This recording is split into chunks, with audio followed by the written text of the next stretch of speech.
பார்வையற்றவர்களுக்கான cricket போட்டி பற்றிய வரலாற்றை நம்ம இன்றைக்கி பார்க்கலாம். நான் பள்ளிக்கூடத்தில் படிச்சுக்கிட்டு இருக்கும்போது வாட்டர் கேன் கிரிக்கெட்னு ஒன்று விளையாடுவோம். அந்த வாட்டர் கேன் கிரிக்கெட்னா என்னென்னா, வாட்டர் கேனுக்குள்ள சின்னமாக கல்லை போட்டு அதை மேலே தூக்கி போட்டால் ஒரு சத்தம் வரும், அதை வச்சு அடித்து விளையாடுவோம். அதில் ஒரு பிரச்சனை என்னென்னா, வாட்டர் கேனுங்கிறது சூரியன்கிட்ட போகும்போது அது ஒளி போகக்கூடிய தன்மை இருக்கிறதுனால குறைபார்வையுடையவனுக்கு அந்த வாட்டர் கேன் தெரியாமல் போயிடும்.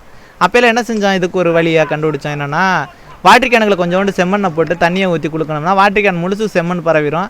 அதனால் வாட்டர் கேனுக்குள்ள ஒளி புகாது. அதன் மூலமாக குறைபார்வையுடையவனுக்கும் அந்த பந்து தெரியும். இந்த கிரிக்கெட்டை பார்த்தாவே எங்கள் வாத்தியார்களுக்கெல்லாம் பிடிக்காது. ஏன்னா அவங்களோட வாட்டர் கேனை எடுத்துகிட்டு வந்து நாங்கள் கிரிக்கெட் போட்டிக்கு பயன்படுத்திக்கிட்டு இருப்போம். இப்படிப்பட்ட ஒரு சுவாரஸ்யமான வாட்டர் கேன் கிரிக்கெட் தான் பார்வையற்றவர்களுக்கான கிரிக்கெட் உருவாகத்திற்க தாய் விளையாட்டாக இருந்துச்சு.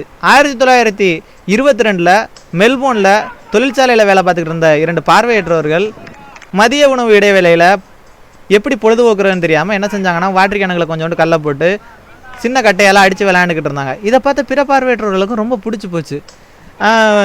ரொம்ப எல்லாரும் சேர்ந்து விளையாட ஆரம்பித்தோன்னே நமக்குன்னு ஒரு கிரிக்கெட் போட்டியை உருவாக்கினா நல்லா இருக்குமே அப்படின்னு அவங்களுக்குள்ள ஒரு எண்ணம் தோன்றி 1922 விக்டோரியா பிளைண்ட் கிரிக்கெட் அசோசியேஷன் உருவாக்கப்பட்டுச்சு. இதன் மூலம் இதுதான் பார்வையற்றவர்களுக்காக தொடங்கப்பட்ட முதல் கிரிக்கெட் அசோசியேஷன். 1928 குயாங் அப்படிங்கிற இடத்துல முதல் பார்வையற்றவர்களுக்கான தேசிய அளவிலான கிரிக்கெட் போட்டி ஆஸ்திரேலியாவில் நடந்துச்சு. இதுதான் பார்வையற்றவர்களுக்காக நடத்தப்பட்ட முதல் உத்தியோகபூர்வமான போட்டி.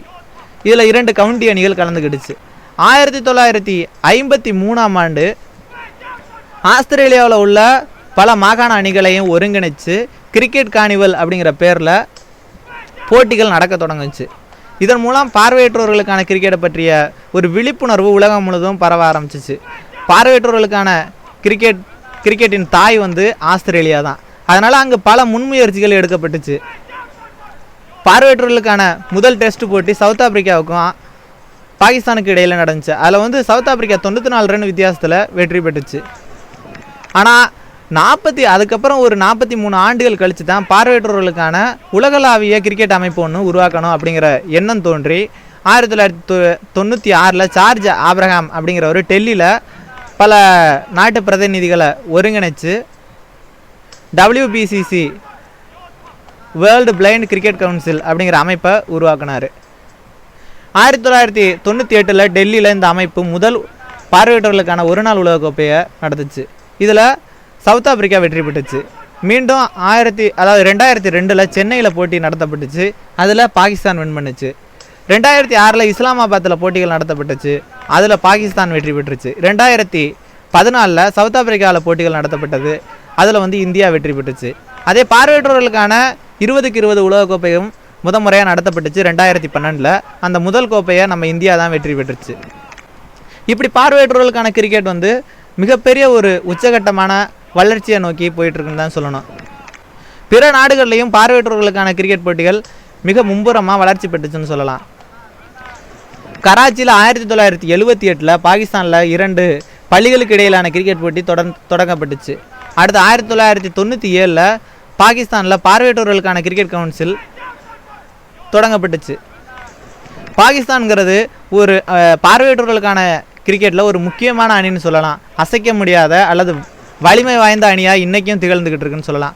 பார்வையற்றவர்களுக்காக நடத்தப்பட்ட 5 உலகக்கோப்பைகள்லையும் இறுதி போட்டிக்கு வந்த ஒரே அணி அப்படின்னு பார்த்தா அது பாகிஸ்தான் அணி தான். இங்கே பல கிரிக்கெட் போட்டிகள் சிறப்பாக நடத்தப்பட்டு வருது. இங்கே 2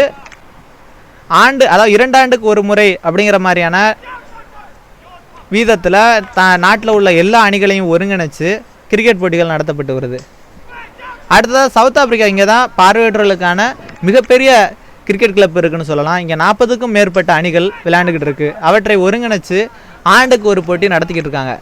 அடுத்ததாக பிரித்தானிய பார்வையற்றவர்களுக்கான விளையாட்டு கூட்டமைப்பு, இதுதான் பார்வையற்றவர்களுக்கான கிரிக்கெட் போட்டியை ஒருங்கிணைக்கிற அமைப்பு. இது ஆண்டுதோறும் ஆகஸ்டில் இங்கிலாந்தில் உள்ள அனைத்து பார்வையற்ற அணிகளையும் ஒருங்கிணைச்சு லார்ட்ஸ் மைதானத்தில் ஆகஸ்ட் மாதம் போட்டிகளை நடத்திக்கிட்டு வருது. இந்தியாவில் எப்படி பார்வையற்றவர்களுக்கான கிரிக்கெட் போட்டி நடந்துச்சு அப்படிங்கிற பற்றி பார்க்கலாம். 1989 சார்ஜ் ஆப்ரஹாம் டேராடூனில் உள்ள பார்வையற்றவர்களுக்கான பள்ளிக்கு போகிறாரு. அங்கே பார்த்தா பார்வையற்றவர்கள்லாம் பிளைண்ட் கிரிக்கெட் விளையாண்டுக்கிட்டு இருக்காங்க. உடனே இந்த கிரிக்கெட்டை நம்ம ஏன் தேசிய அளவில் நம்ம கொண்டுட்டு போகணுமே அப்படிங்கிற எண்ணம் தோன்றுது. அதனால் சுனில் கவாஸ்கருக்கு ஒரு கடிதம் எழுதுறாரு, பார்வையற்றவர்களுக்கான ஒரு கிரிக்கெட் போட்டி நடத்தணும் அப்படின்னு. உடனே சுனில் கவாஸ்கர் ஏற்பாடு பண்ணுறாரு. டாட்டா நிறுவனம், அது மாதிரி கோல்கேட், இது மாதிரியான தனியார் நிறுவனங்களை எல்லாம் ஒருங்கிணைச்சு அவங்களோட நன்கொடையில் 1990ஆம் ஆண்டு பார்வையற்றவர்களுக்கான தேசிய விளையாட்டு போட்டி முதல் நடத்தப்படுது.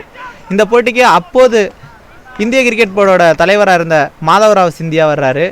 அடுத்தது இந்திய பிரதமர் ராஜீவ்காந்தி வர்றாரு. இதன் மூலமாக இந்தியாவிலையும் பார்வையற்றவர்களுக்கான கிரிக்கெட்டுகள் பெரிதாக பேசப்பட ஆரம்பிச்சிச்சு. வட இந்தியா முழுதும் அதற்கான ஆயத்தங்கள் ஆண்டுதோறும் நடந்துக்கிட்டு தான் இருந்துச்சு அப்படின்னு சொல்லலாம். தென்னிந்தியாவில் அதுவும் தமிழகத்தில் குறிப்பாக பார்வையற்றவர்களுக்கான கிரிக்கெட் பற்றிய வளர்ச்சி மெல்ல தான் வந்துச்சுன்னு சொல்லலாம். அடுத்து பார்வையற்றவர்களுக்காக ஆசஸ் போட்டிகளும் நடத்தப்பட்டு வருது. பார்வை உள்ளவங்களுக்கு நடத்தப்படுற எல்லா போட்டிகளும் பார்வையற்றவர்களுக்கும் நடத்தப்படுங்கிற விதத்தில் ஆசஸ் போட்டியும் நடத்தப்பட்டு வருது. ஆசஸ் போட்டிகளில் வந்து என்னென்னா 5 ஒருநாள் போட்டிகள் நடத்தப்படும்.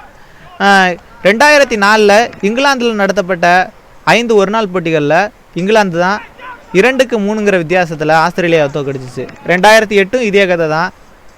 2012 ஆஸ்திரேலியா வின் பண்ணுச்சு. இப்படி ஆசஸ் போட்டிகளும் பார்வையற்றவர்களுக்காக நடத்தப்பட்டு வருது. பார்வையற்றவர்களுக்கான இந்த சர்வதேச பார்வையற்றவர் கிரிக்கெட் சம்மேளனத்தில் மொத்தம் 10 அணிகள் அங்கம் வகிக்குது. இந்தியா, இலங்கை, பாகிஸ்தான், வங்காளதேசம், தென்னாப்பிரிக்கா, நியூசிலாந்து, ஆஸ்திரேலியா, மேற்கிந்திய தீவுகள், நேபாளம் அப்படிங்கிற 10 அணிகளும் வந்து நிரந்தர அங்கத்தினராக இருக்குது அப்படின்னு சொல்லலாம். அடுத்த இந்தியாவுக்காக கிரிக்கெட் போட்டிகளை நடத்தது கஃபி எனப்படுங்கிற ஒரு அமைப்பு தான். Cricket association for the blind in India அப்படிங்கிற அமைப்பு தான் இந்த போட்டிகளை நடத்திக்கிட்டு வருது. சமர்த்தனம் அப்படிங்கிற ட்ரஸ்ட்டு வந்து பெங்களூரில் இருக்குது. அந்த ட்ரஸ்ட்டு மூலமாக இந்த கிரிக்கெட் அமைப்புகள் நடத்தப்பட்டு வருது அப்படின்னு சொல்லலாம். இந்தியாவில் தனியாரோட நன்கொடையினால் இந்த கிரிக்கெட் கிளப் வந்து நடத்திக்கிட்டு இருக்கு. மேலும் இந்திய கிரிக்கெட் போர்டோட இந்த கிளப்பை இணைக்கணும்னு பல போராட்டங்களும் பல முன்னெடுப்புகள் செஞ்சாலும் இன்னும் அது வெற்றி பெறாமல் தான் இருக்குது. பாகிஸ்தான் போன்ற நாடுகளில் வந்து தங்களோட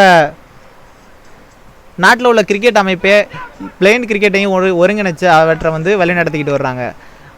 அது மாதிரியான ஒரு அமைப்பு இந்தியாவிலையும் வரும்போது அது பார்வையற்றவர்களுக்கான மிகப்பெரிய ஒரு சாதகத்தன்மையை வழங்கும். அவர்களை வந்து ஒரு தொழில் ரீதியான கிரிக்கெட் வீரர்களை மாற்றத்துக்கு இது பெரிதும் உதவியாக இருக்கும்.